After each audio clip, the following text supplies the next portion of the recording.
Was just with Japan on international duty. Tanaka off the cross. Mazingo fires. She scores again. Brecken Mazingo in 3 straight games.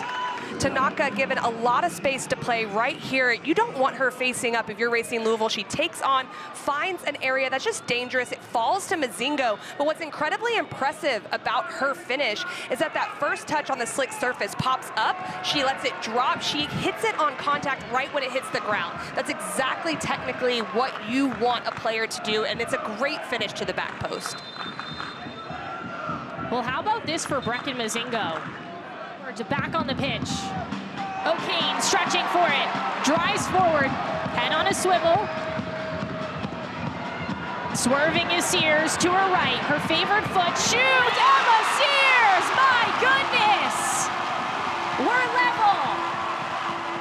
It starts from the defending again, right there, stepping in front of Allie Sintnor, feeding Emma Sears, but then Katie O'Kane continues her run. That makes the defender stay with her. It clears the space, and you're not gonna see a strike much more clean than that. As Emma Sears comes in, she takes that last prep touch to get it on an angle where she can just go completely for power, and power she does, and it's a great finish.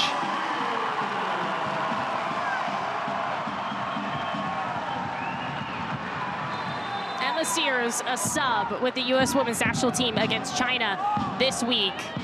A goal apiece, short option. Sonis, return to her, back post, header, yes! Ellie Jean!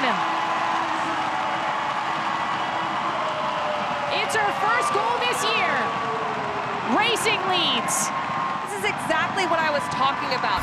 Switch it up a little bit, move the defense, and that's exactly what they do here. Sonis gets the ball back from Peterson, plays it into a great space. Look at the timing of Ellie Jean's run. No one is tracking her. She comes from deep, almost at the penalty spot, and then decides to time this perfectly. She comes in completely unmarked, and even so, the technique of getting it down where McGlynn has no chance, that's what makes that finish so effective. Tries to make sure the central areas are really compact, or it makes it predictable where Taylor Flint, who's the disruptor in midfield, can step and win balls. St. George in a space, all alone for Utah. Taking on Bloomer, she lives and tallies. Just like that, Utah responds.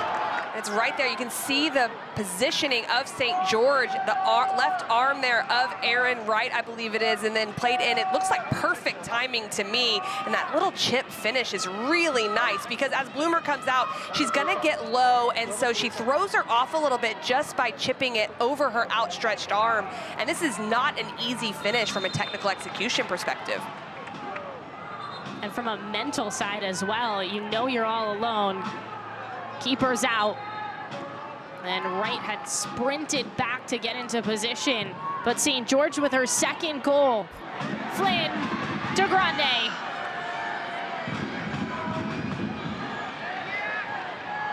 Weber in! Sarah Weber!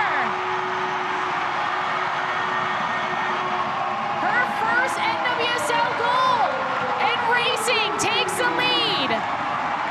Taylor Flint started the whole thing by stepping in a more advanced position.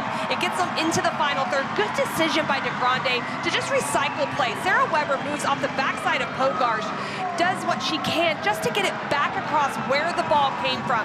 As Mandy McGlynn slides across, that's the area you want to go for, and you just want to be accurate with it, and that's exactly what she does for the finish. Well, Sarah Weber gets to start. Kayla Fisher out on suspension. And the rookie comes up with what might be the game winner for Racing Louisville at home. Mondesir continues. Comes high Menti. There's Biondolo. Knocks it back. From distance, Menti! No way! Sally Menti's first goal in the NWSL is a stunner! What a strike this is. Biondolo does a really good job holding it up. Lou Barnes plays it to the right and it just opens up. It's a great strike from Menti. Has not much backlift on it. Great strike. Fantastic. Right in the bottom corner. Goalkeeper's got no chance. First shot on target for the Reign tonight. Jackpot. What a hit. Just her second game in the league. Corner whipped in, header, goal! San Diego Pole level! Ball. Substitutions have happened. Look at this type of ball. It's a great header from Cascarino as well. The marking. Curry's not tight enough. Jordan Bug. We can see the zonal marking here, but this is a brilliant header from Cascarino, but equally fantastic ball in from Maria Sanchez. Great pace on it. Biondolo, chested back by Fishlock, and here come the Reign. Adames drives. Adames! Oh! Wow! 3 minutes to go. Seattle have the lead. And the chest from Jess was unbelievable. We can see it here. Lynn Biondolo does really well. But watch this touch from Jess Fishlock. And then for me, it's all about Emery Adames. Cuts it, goes in, goes out, and it's such a great strike. Kaylin Sheridan's got no chance, but look at that touch from Jess Fishlock. What a strike. Emery Adames shows great tenacity here, great balance. Love that. I could watch this all day long. And there's something about the Seattle Reign team, right? When we do games, they score bangers. We've seen Menti tonight. We did the Jordan Bug one. And now Emery Adames. Such a great strike. How she absolutely sets this team up for success. And she's watching as Temwa Shawinga. This is dangerous. Cooper! And it's 1-0 to Kansas City Current. That is the fast start they said they wanted, and they have got it.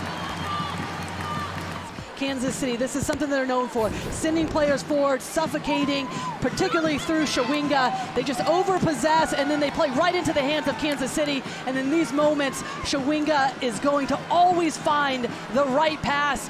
Michelle Cooper, wide open in this situation, just has to place it into the back of the net. Nothing Berger can do. Michelle Cooper was missing for 5 matches through injury. Players we spoke to said how much they missed her. She was in that position last season. Di Bernardo feeding Cooper, the goal scorer. Early ball to Shawinga! And the flag stayed down, and Shawinga has made it too. She cannot stop scoring. Last season, this season. But it was a very, very tight call for offside. They are just bossing the midfield, loads of space, and this is one of the reasons why Rocky Rodriguez is in the midfield. Her ability to get out of tight spaces, and then immediately they unlock their offense. Cooper stays wide. That allows her to take that ball first time into the path of Shawinga, but this is what makes the goal. She doesn't try to go first time. It's a lovely little touch to bait Berger. She goes. Smits was ruled out for a push. Had a couple of chances, but they just haven't done enough, frankly. The final ball's into the box. There's one from Freeman. Mace was there, but it falls for Chase. Oh, and it is there! Just seconds after we were saying how well she's done, and it was Vanessa Di Bernardo who just popped a boot in to try to clear it away. She got there ahead of Lavelle, and she's managed to put the ball into her own net on her landmark match of 200 regular season appearances. And for how good she's been in the run of play in the first half, but also just in the moments when they needed her defensively and to calm things down in the second half when they are in possession. Off Conti's flick. Huff running at the defense, has a couple of options, goes wide on that left side. Play is slowed down, now back inside the box, flag stays down, driven across. San Jose is rocking on that goal from Melanson. And this all starts with a little combination play to unlock Taylor Huff in space. This is when she is at her best, when she's driving at back lines, feeds it out wide, and there Hocking takes a mistouch, little combination to allow Melanson to get higher, And this is the free-spirited nature of Melanson out of that fullback position to get higher into the final third and just roofs this from an impossible angle. Gets all of behind the ball, hits that well and truly past Bella Bixby. They'll allow this to play on a moment longer. Into Yates. Yates, end line. Ball across. Corey Dyke scores! Corey Dyke wins it at the death! Half, they just were relentless, continuing to attack. Give Summer Yates credit here, playing in the pocket, gets on the full turn. She does this little stop-start, and then she's able to separate, drags it with that right foot, plays it across. Love the composure from Corey Dyke. That ball is bouncing up. You get the bounce, but what she does here is she gets her first touch right and just says, I'm going to get this on frame, keep it low. You make it incredibly hard on a defender, and what a moment for the outside back to get her first goal. And it is the prize night. It may well be the final kick of the game. You can't get that much done when it comes to different tactics and different things you want to implement. Tiernan, 2-4, with her right, looking for Thompson. Kennedy Fuller, yes! Angel City scores! It's exactly what Angel City needed. Well, I was talking about if the central midfielders are occupied, it's going to have to be the wingers. And there's Dufault in that little pocket of space. And here she is, quick combination with Tiernan. This is a really interesting ball to the back post because it challenges the back line. If they play it, then either it goes in the back of the net or it pops out to an oncoming Kennedy Fuller, and she puts the ball in the back of the net. Great goal from back to front from Angel City, exactly what they want to see. Gomes. Anderson tracks back, it's in! A gift for Chicago!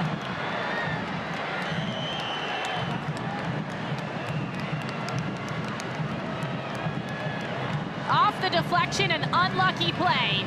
The Stars now level. Something that actually happened to Angel City earlier this year, a crazy deflection. It goes up and over the hand of Angelina Anderson, but I like this from Gomes. She gets in the game and she goes right at the outside back in Vignola and says, all right, defend me. And it doesn't matter right now for the Stars, they will take it. They celebrate with Gomes, they say, let's go. Right now, 9th all-time in scoring press. Schlegel takes her space, shoots from outside the box. Schlegel, her first goal of the year, and it gives Chicago the lead in LA. And here, a couple of passes, Maitane's looking up and then the dribble. Drive past that midfield line yet again, and if you're not gonna step to me, well, it's see you later. Look at the bend and the spin on that. She comes from outside in, so it's curving away from Angelina Anderson. Fingertips is all she's gonna get, and look at the spin. That is a thing of beauty. Oh, this is gonna be the look. Oh my goodness. And to do that in stride as well. Oh, Schlegel. wow. Attempting to get around. Still on the ball, Riley Tiernan with 6 goals this year for Angel City. Cutting through Vignola, off the cross, Vignola, this time she finishes! Emme Vignola! Leaky, Chicago's leaky in this time of the game, you just said it, Maura. And here's Tiernan posting up. A little bit wider than normal, but she just is letting the contact come, allows the run of Vignola to start, and then Vignola, left foot, corner of the 6, right past the face.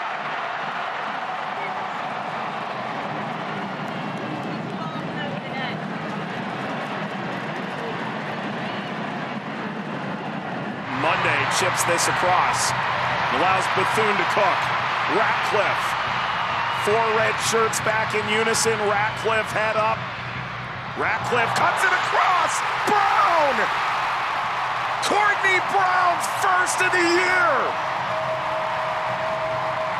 And Washington races ahead at home. And then, I was a little critical here for Brown, but she makes the initial play, finds Monday, and then this to allow that 2v1 on the far side. North Carolina's going to be just disappointed here because look at all the numbers that they have back. There is no way you should have an open player in the top of the penalty box with 3 players around her, but Ratcliffe has a picture-perfect ball. It's not hit cleanly by Brown, but it doesn't matter. She finds the back of that net and that little seam between Kurtz and Murphy. And there it is, transition goal from the Spirit at home to put them ahead. Washington barely had the ball, and North Carolina almost has .75. So they're creating in front of the goal. They just have not put something away, and that'll punish you. Kruger, header, goal! It's Ratcliffe! You know exactly what you're going to get. A 2-0 lead for the Spirit. Because when you find Narumi and Kruger in this pocket here, they will connect, create, and deliver. That is an excellent ball for Kruger because Ratcliffe doesn't have to add anything to it. She just has to direct it. And here she goes straight through the ball, back towards where it came from, far post, side netting. Excellent finish from Brittany Ratcliffe. 2 goals in the matter of seconds, and the Spirit completely flipped the script. The fielder, however you want to describe it. Knack for where to be. Absolutely. Launched ahead, Manaka, good touch. Manaka, that takes a deflection, gets in. North Carolina's pulled one back. Manaka, brilliant work for the Courage. And this is the benefit that you have of Manaka playing in the 10. She has eyes for wherever the space is going to be. Here, first touch sets her up perfectly, and then scoop, there it is. Back of the net, beautiful finish, and good recognition by Rao there on the far side to know that you have to go in that moment. When the Spirit are slightly stretched, go direct in behind and let Manaka shine. My goodness, what a finish. Taken short, return to the end line, ball chipped across, Monday! Or putting North Carolina under pressure. I love that they play a short corner kick, and then it's Narumi with this little dink, far post. Nobody marking Monday. Somehow it's a 2v1 here.